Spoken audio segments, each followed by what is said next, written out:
Okay, guys, well, welcome back. Today we're going to be speaking on a kidnapping ransom hold for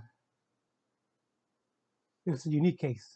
Mexican national charged with holding American citizen hostage and drug trafficking.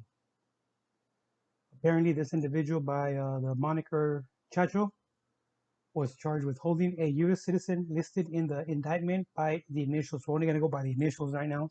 It is a female, and the actual the three-count indictment also alleged that Chacho conspired to distribute heroin and fentanyl between 2017 and 2020 November. Now, like I said, even the government was actually surprised that this actually was successful. Uh, they even say, few cases illustrate the principle more clearly than one where investigators followed a drug operation down in the Bear, Delaware, to King of Persia, Pennsylvania, and then to Sinaloa, Mexico, ultimately leading to the rescue of a U.S. citizen held hostage by an alleged member of the Sinaloa cartel. The collaboration between local, state, federal, and Mexican officials in this case is unprecedented and demonstrates what can be accomplished when agencies selflessly work towards a single objective. Finally, they just want to express deep appreciation to the Mexican prosecutors, law enforcement officers, and military personnel for their critical assistance. Like I've said in multiple videos before, the FBI will use everything and anything to rescue hostages in these type of actual situations. All right, they're gonna throw everything at you, even if it's illegal or not legal. They will try their hardest to rescue people alive. And I'm quoting: the rescue of this victim is culminating of an international and multi-jurisdictional drug trafficking and smuggling investigation impacting the people of Delaware surrounding areas. And then I'm still quoting: "We are all relieved that this victim has been rescued safely, but it also drives home the dangers of narcotic trafficking and the violent behavior of the Mexican drug cartels." And somebody had to authorize this. Somebody up high in Mexico had to actually authorize this actual kidnapping, ransom type, And apparently, they came upon this case by accident.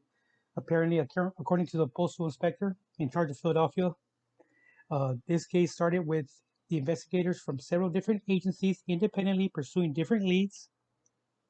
When they came together, they found themselves investigating a conspiracy to distribute illegal narcotics that stretched from Pennsylvania suburbs down through Delaware and into Mexico. And it further alleges he's still giving props to the actual agencies, partners from over a dozen agencies who helped develop the charges announced, not the least of which includes the Mexican authorities who, as a result of information developed here, rescued a U.S. citizen held against their will in Mexico. Keeping the employees and customers of the Postal Service safe and the mail free from criminal misuse are a primary mission of the actual postal inspector. So now we're going to go more into actual Chacho's actual indictment. You know what I mean?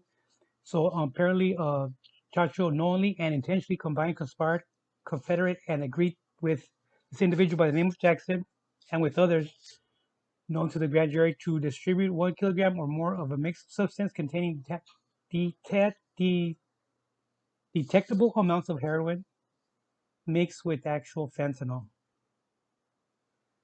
From or about January 2020 uh, until about November 2020, Chacho did intentionally seize and detain and threaten to kill, injure, and continue to detain. The actual female's initials are ND, a national of the United States, in order to compel Jackson to pay a sum of money as a condition for the release of ND by selling controlled substance provided by Chacho throughout the District of Delaware and elsewhere. On or about January 2020 and continued to November 2020, in the District of Columbia, and elsewhere, the defendant, Chacho, did unlawfully and willfully seize, confine, invade, decoy, kidnap, abduct, carry away, and hold for ransom (ND) without her consent, and in committing the offense and in furtherance of the commission of the offense, use the app WhatsApp, a means to facilitate and instrumentally of interstate or foreign commerce, all in violation of U.S. Section Code. And upon conviction of the offenses alleged in one count, 2 and 3 of this indictment, the defendant shall forfeit to the United States of America any property really real or personal constituting and derived from proceeds obtained directly. Basically, they're gonna seize all his actual assets. Anything that they can link back to him, they're gonna keep. So, so you know, and this again, I mean, you're in the, are you in the game to make money, the thrill, the high, the power? At one of these points, this guy, he went off of his objective. I mean, he went off his objective, and he wasn't feeding his family. He wasn't trying to do this. He was just actually breaking a lot of laws. See, and as of this year is when the indictment went down in 2021. But as they say, they have to actually keep them sealed. Although the indictment was obtained November 2020, it was sealed until the victim was rescued and the defendant was arrested. As reported by Mexican authorities on February 2021, Mexican law enforcement officer rescued multiple warrants in Culiacan, Mexico. The victim was safely recovered and in good health. Chacho was arrested as part of the rescue operation. Mexican authorities have lodged their own charges and alleged that he is a member of the Sinaloa cartel. And I assume the FBI paid a pretty good penny to have that actual hostage recovered. Trust me. Okay, guys, don't forget to like and subscribe.